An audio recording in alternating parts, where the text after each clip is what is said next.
बिस्मिल्लाहिर्रहमानिर्रहीम अस्सलाम वालेकुम viewers, welcome to MediInfo YouTube channel. Viewers, आज की वीडियो में हम मोटिलियम वी टैबलेट्स पर बात करेंगे। मोटिलियम वी टैबलेट्स का इस्तेमाल किन तकलीफ़ में किया जाता है और इन टैबलेट्स के बेनिफिट्स और साइड इफ़ेक्ट्स क्या हैं। तो सबसे पहले बात करते हैं कि मोटिलियम वी टैबलेट्स क्या हैं। मोटिलियम वी टैबलेट्स का ताल्लुक मेडिसिन से के ऐसे ग्रुप से है जिनको एंटी एमेटिक्स कहा जाता है। एंटी एमेटिक्स ऐसी मेडिसिन हैं जो नोज़िया और वॉमिटिंग को ट्रीट करते हैं और इसका फार्मूला डोमपेरिडोन मैलिएट है।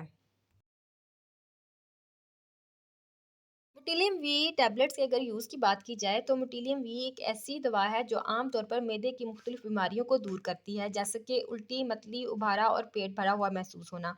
मोटिलियम वी गोली मैदे और आंतों की हरकत को बढ़ाकर काम करती है, जो हाजमे को बेहतर बनाती है। ये मैदे की नाली को मुतासिर करने वाली डिजीज़, जिसको गैस्ट्रोएसोफेजियल रिफ्लक्स डिजीज़ कहा जाता है, जिसमें तेज़ाबियत वापस खुराक की नाली में आना शुरू हो जाती है, इस कैफियत को ख़त्म करती है। इसके अलावा ये मैदे के मुख्तलिफ मसाइल को दूर करके कब्ज़ का इलाज भी करती है। इलाज की खुराक और मुद्दत का इन्हिसार बीमारी की अलामात पर होता है।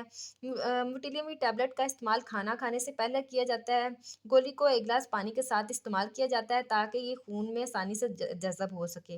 इसकी डोज़ की अगर बात की जाए तो इसकी डोज़ 1 गोली खाना खाने से पहले सुबह-शाम इस्तेमाल की जाती है, यानी कि 1 गोली सुबह और 1 गोली शाम को इस्तेमाल की जाती है। या इसको अपने डॉक्टर की बताई हुई डोज़ के मुताबिक इस्तेमाल करें और इसका इस्तेमाल हमेशा अपने डॉक्टर के मशवरे के बाद करें। मोटिलियम वी टैबलेट्स के साइड इफ़ेक्ट्स में सर दर्द, मुँह का खुश्क होना, चक्कर आना और पेट में दर्द होना शामिल है, लेकिन ये असरात आर्ज़ी हो सकते हैं और दवा के बंद करने पर हल हो जाते हैं।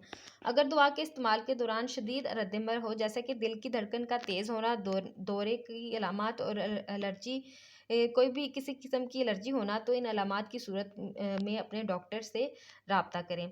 तो व्यूअर्स, ये थी मोटिलियम वी के बारे में इन्फॉर्मेशन। अगर आपको ये इन्फॉर्मेशन अच्छी लगे तो वीडियो को लाइक और चैनल को सब्सक्राइब करना मत भूलिएगा।